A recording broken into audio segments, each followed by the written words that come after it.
Good. All right, so my name is Ahmed Abu Shadi. I'm a principal cloud operations architect. I've been with AWS for the past 6 years, and I'm here to talk to you today about how can you do private API integrations with Amazon EventBridge and AWS Step Functions, and we'll focus today mainly on the AWS Step Functions.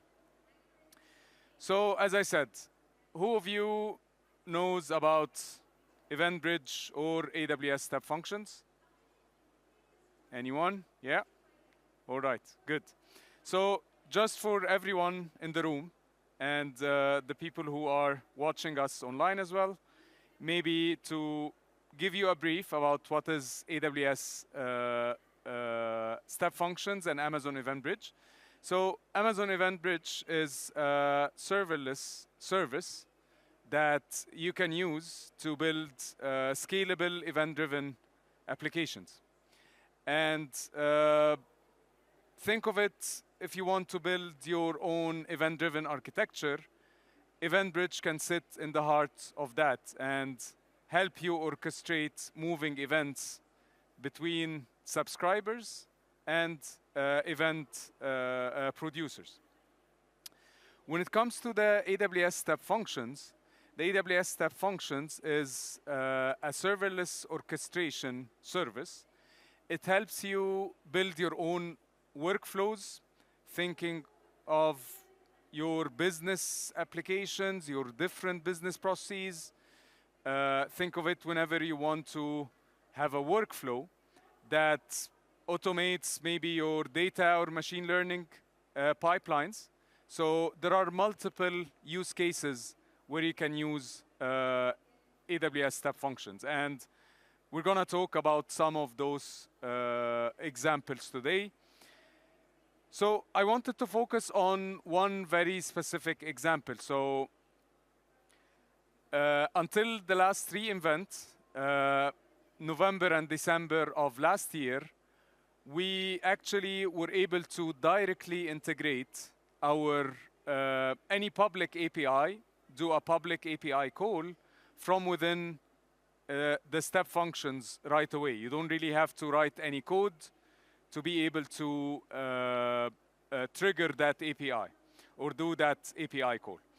So irrespective of which industry you're part of, if you think about a very common use case where you actually are getting customer feedback or receiving customer review on your products, your services, think of it a typical use case where you want to have this workflow that can help you maybe detect the sentiment, whether this review or feedback is positive or negative. This is something that you would want to understand just to get the sense of how your customers are interacting with your services.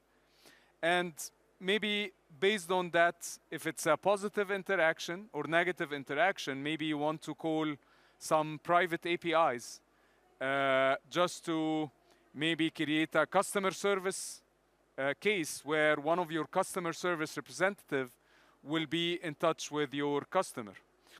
Or maybe you want to add them some loyalty points just to thank them that they have actually give you this positive feedback.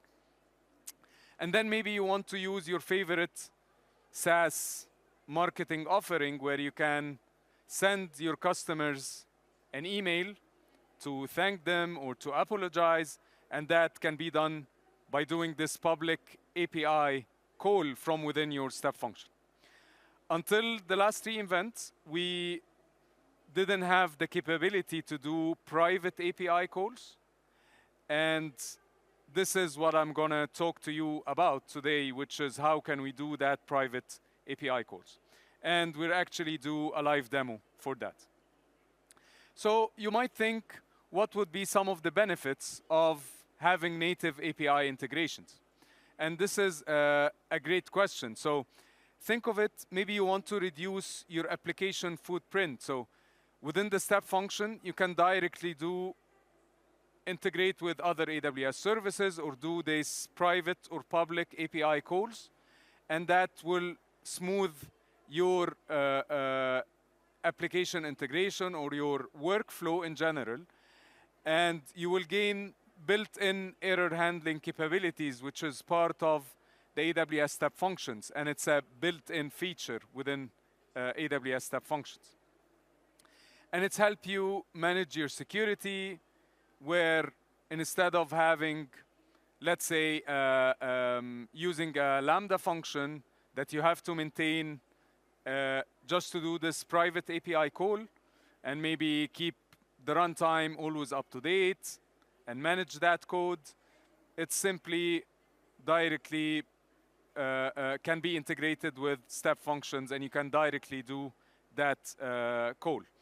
So this will enable you at large build your own event-driven architecture in an easy and a secure way.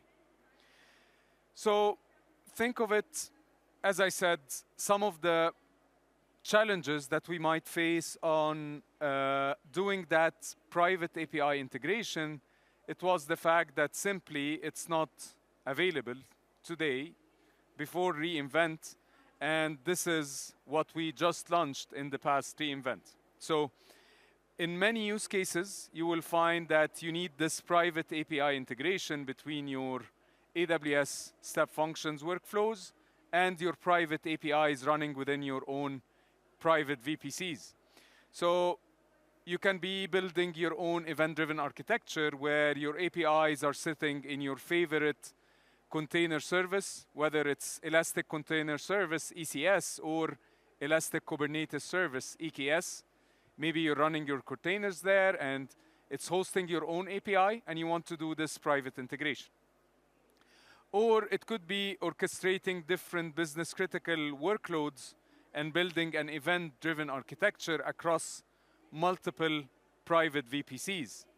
And to deliver those services and be able to build those workflows with direct integration, this is something that was not there, simply because Step Functions is a public service, and to be able to directly integrate with the private API sitting in your private VPC, we had to build some constructs that would enable you to actually do that. And this is all part of your modernization journey. And as a cloud operations architect, this is one of the things we help our customers do with their existing workloads. And we have our cloud operations architecture booth. Happy to talk to you after the session if you have a specific use case that you want to discuss. But as I said, in order to be able to interact with your internal resources, we have to build those constructs that would enable you to do so.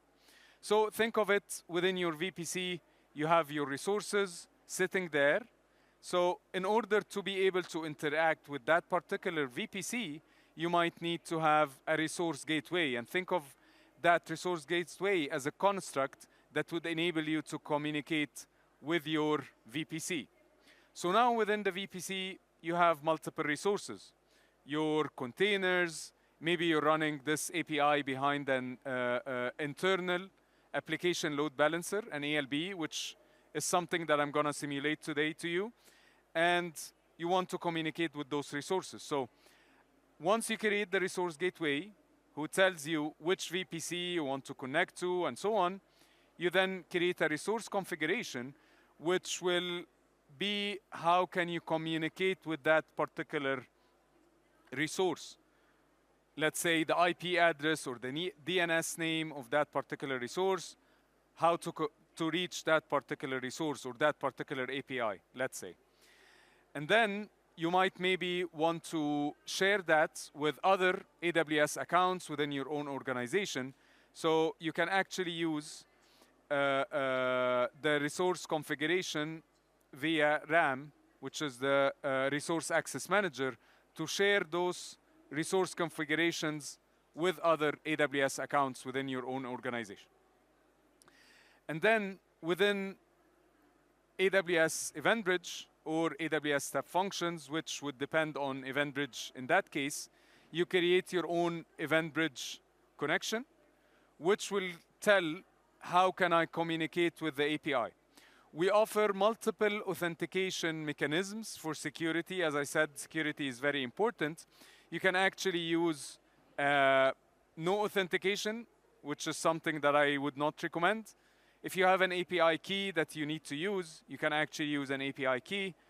If not, if you have an OAuth token for authentication, you can actually use one. So we have multiple options for the authentication with your own private APIs. Without further ado, so just moving to our demo. So as I told you earlier, the use case that I wanted to demo to you today is the typical feedback that you would receive or a review that you want to receive with your customers. So for that, we're going to build an AWS step function workflow where, as you can see, we're using multiple AWS services as well as our private or public APIs sitting inside our private VPCs, or it could be an external public API.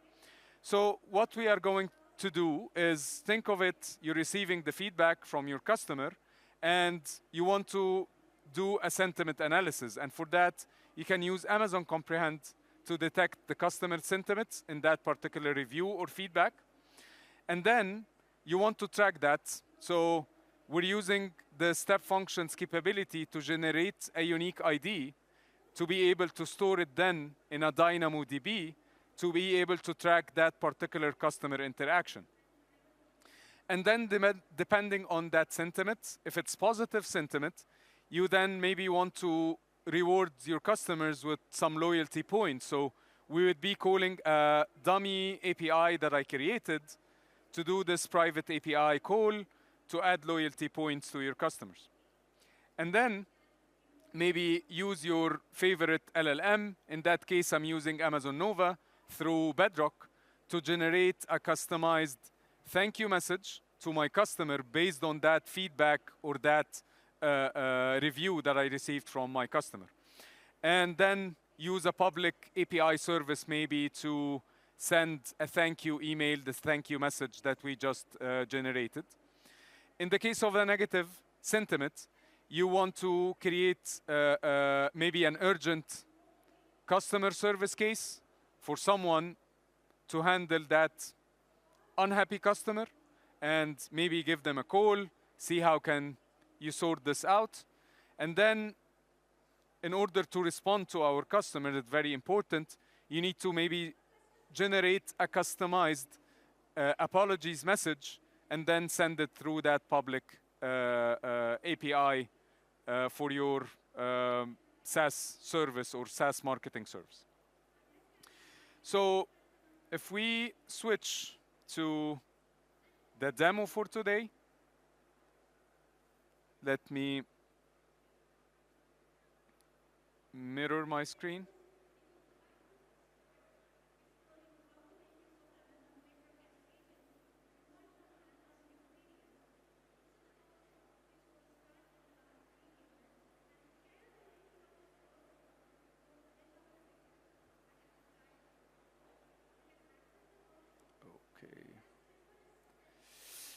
All right, so in today's example, as I told you, we're going to create that particular workflow.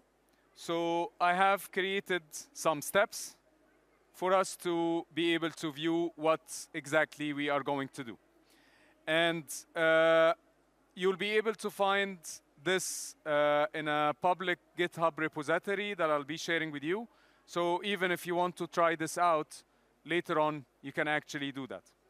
So before we start, I'll just need to copy over some CloudFormation templates that I created and deploy them because they will take a little bit of time. So until that happens, I'll just explain to you as they are being deployed in the background what exactly we are doing here. Let me just copy over this and deploy it here. And this would come up to my CloudFormation in the console, you see we're creating those CloudFormation templates. Okay, so in that particular CloudFormation, what are we exactly doing? So I have two APIs, private APIs that I just deployed, and let's take a look at one of them. This is a loyalty API or simulating a loyalty API. Think of it, you want to have your own private API and you want to do that call to add loyalty points to your customer. So in that example, I have my application load balancers. Here, we would like to give some parameters like our subnet and VPC and so on. And within the CloudFormation template, we're creating some EC2s, hosting our application, which is a Python Flask API. And within that application, you see we have, or we're using API key for authentication. And maybe we want to have a status or a health check endpoint where our ALB will be able to communicate with that to check the health of our API. And then we have a method, a post method, let's say, to add some points, some loyalty points, and so on. And this runs behind an application load balancer, as I told you. And we will be able to communicate with that, even though it's running in a private subnet and a private VPC. In that particular case, we'll be able to do a direct API call from within our step function directly to that particular API. So with that said, let's see how our CloudFormation templates are being deployed. We take a look here, we're creating, like we have some events where we're creating our EC2, target groups, and our application load balancer. And that would be an internal application load balancer. And you see the loyalty is already deployed. So I need my application load balancer URL or DNS records just to be able to communicate with it in the next steps. So I'll just grab this DNS records from here. You see it's an internal ALB. We get this recorded here. And if I go to my steps and I start to add those in here just to prepare, and I'll tell you exactly what I'm doing in those next steps as we get to those steps. But let me just quickly put that code in here. Super. So I did this for my first CloudFormation template for my loyalty API. And then I would want to do the same for my customer service API that will be simulating, creating a customer service support case and getting in touch with our customer and so on. So I'll repeat that same step. I took the internal load balancer record and I need to put it for the next steps. And then we do the same for the next step. Super. So now what I did is I created those CloudFormation template. I have my application load balancer URL. So in order for the AWS step functions to be able to communicate, this needs to be part of a public hosted zone. And very soon we'll be adding the capability of supporting a private hosted zone where you have your own, for example, here I'm using loyalty.api as this public DNS, even though it's pointing to a private resource, but at this point in time, it needs to be a public DNS record. And as I said, soon we'll be adding this support to the private hosted zones. And so what I'm doing here, I'm adding this record as a step. As you can see here, I'll just create it. If we go to the console, I just added a new record, which will be for the loyalty API. And that is pointing to my internal load balancer. And just as a proof, so we can actually do that same step for the other API that I created.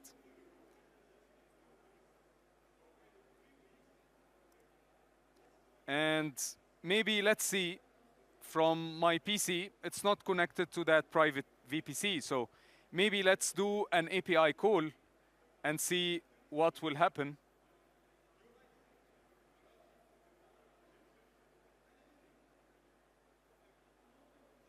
So here, I'll just paste it. I'll leave it here. Probably it will time out pretty soon. And let's see. So as a next step, we need to create the constructs that I told you about. So the first construct will be creating our resource gateway for my VPC. And I have my VPC ID set here, my security group, and so on. And I'll just create that. And we need to make note of the resource gateway ID because we will use it to create our resource configuration later. So I just need to paste that here.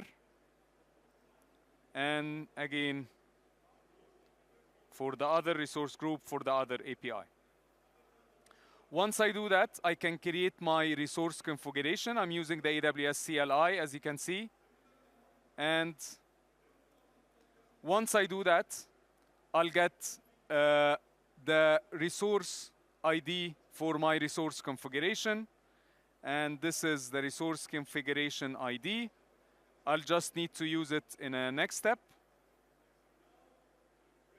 for creating my loyalty API to create the EventBridge connection. And then I create the resource configuration for the customer service API. It's being created here. And we just need to take the resource configuration ID, add it to the next step in here.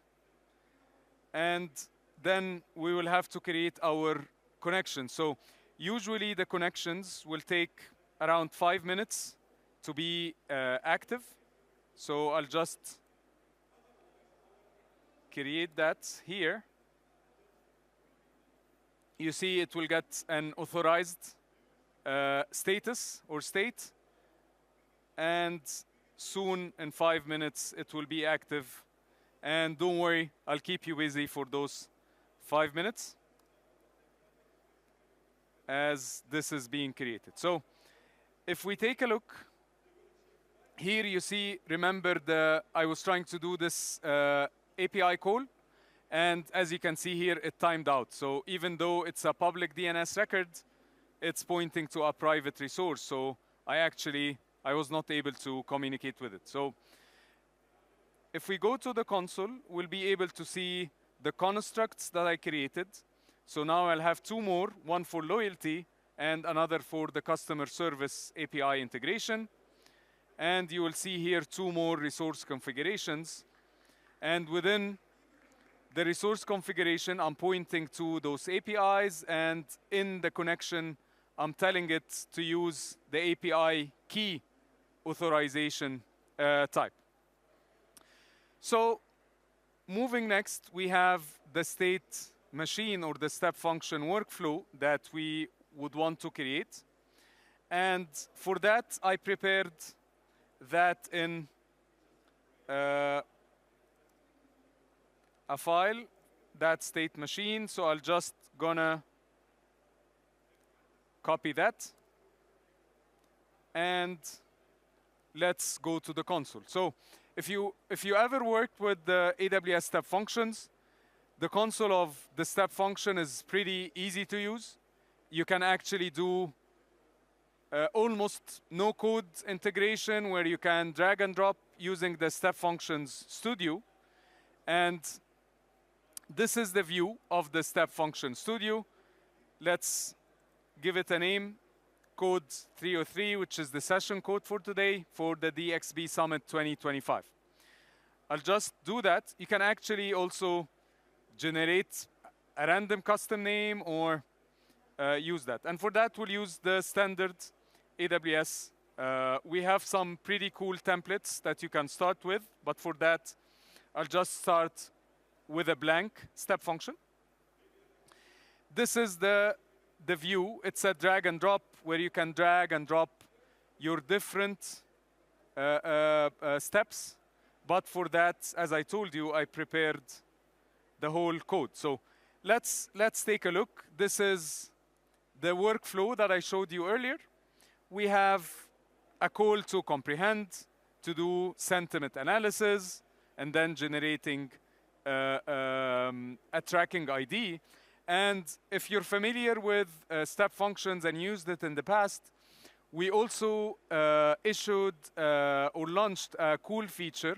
In the past, we used to depend on the JSON path to be able to handle the inputs and outputs between the different step functions, states, and different steps. Now we're using JSONata, which makes handling inputs and outputs pretty easy. So for example, here you see I'm defining my output based on the inputs, for example, that I want to pass to the next step. So we'll take an example here to see what I'm passing as an input to the step function, and then how this is transitioning or moving between each and every step. And I'm using a built-in, so you don't have to write a Lambda function, maybe to use your own way of generating unique identifier. You can actually use the cool JSONata built-in functions, and we added some support for some additional functions that you can use from within your own code. And whether you're using the design view, it's very easy. You can see here, I'm doing this API call, and I have my arguments or inputs, and you can easily edit them. And I'm doing the private API call. So since I just created those connections, I need to make sure I'm selecting the right connections from here, pointing to my API. So for the loyalty API, I have my loyalty API. I'll use it from this one. And then for the customer service, I need to point it to the right customer service API. And then for my email, it's already pointing to my mail API integration. And very shortly, this should turn into active, and we'll be able to test out this step function. But going back to the code in here and taking a look, in the case of, for example, a positive sentiment, so this is a choice state. I'm checking whether it's a negative sentiment or positive sentiment. And based on that, I'm branching to do different things in each and every one of those. So in that case, I'm adding the loyalty point. So as you can see, this is the API method that I'm connecting to. It's a post method, so I'm selecting that here. And I'm passing to it the parameters that I'm getting. So I'm passing to it the email of the user and maybe how many points that I want to create. And maybe a message for our record to keep track of why we added those points and so on. So another example of the API, as I told you, is when we want to create a customer support case. So I'm giving the severity, a message, just for my customer service team to be able to detect what exactly is happening. And eventually, we're using Bedrock. I'm using Amazon Nova to be able to generate this customized message. And whether it's a thank you or an apologies, both are being handled by Amazon Nova in that particular case. So going back to our connections, they should be active by now, as you can see. So let's create our state machine and very quickly test it out. And for that, we need to create a role. And I already created a role before with the least privileged,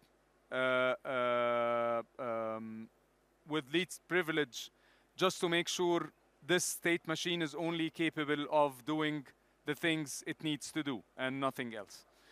And we will create that, and then let's try it in action. So for that, I have prepared some messages. So let's copy those over and check what will happen. All right, so the first message is, think of it a positive feedback that I'm receiving, or a positive review from my customer. My customer bought this headset and they really liked it. It's very comfortable and it's easy to use. So once we start the execution of that, we'll be able to see exactly the flow. So we're detecting the sentiment. Clearly, it's a positive sentiment. And we're storing that in a DynamoDB table to track it later. And we're adding the loyalty points, generating the thank you message, and then sending that to my customer. And you see, it's a very customized message for my customer. So remember, he was thanking us for the headphones. They are really comfortable. So our response was, dear customer, thank you for your kind words about our new headphones. We're thrilled to hear that they are really comfortable and easy to use. As a token of appreciation, we've added 10 loyalty points to your account. Your total available loyalty points are now 786. We hope you continue to enjoy your new headphones and look forward to serving you again. So you see, it's very customizable, and using the customer feedback as a way to actually respond to the customer. So maybe try with a negative feedback or a negative review that we're receiving from our customer. So let's do another execution. And you see, I bought this Hoover. It was terrible. The first couple of days, it was not cleaning well. And on the third day, it stopped working. And I need my money back. So this is clearly an angry customer. He's not happy about the Hoover, and something have happened there. So as I said, you see, it's very fast. We did the sentiment analysis, everything, all within the step functions. And as you can see, we generated this customizable message. We opened a customer service support case. And here, we're apologizing to our customer. So, dear customer, we apologize for the inconvenience you've experienced with your new Hoover. We understand your frustration, and we are committed to resolving this issue.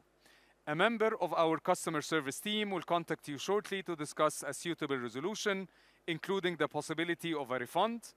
We value your satisfaction and are dedicated to making things right. Thank you for bringing this to our attention. And we were able to run this in few seconds, react to our customer very fast. You know, we're all customers, whether this is your favorite retail or your favorite e-commerce platform like Amazon.ae, and you're using that, and we want to make sure you're always a happy customer. So having this clear and fast interaction this is something that is beautiful to see. And as I told you, I'll be sharing that code on the public GitHub repository. You can try it out yourself. And if you want to learn maybe a little bit more, we have a very excellent resource on serverless technology, serverless land. We maintain that as AWS. And personally, I have few artifacts that I deployed there. Soon I'll be deploying that state machine in that public repository, and you'll be able to use it.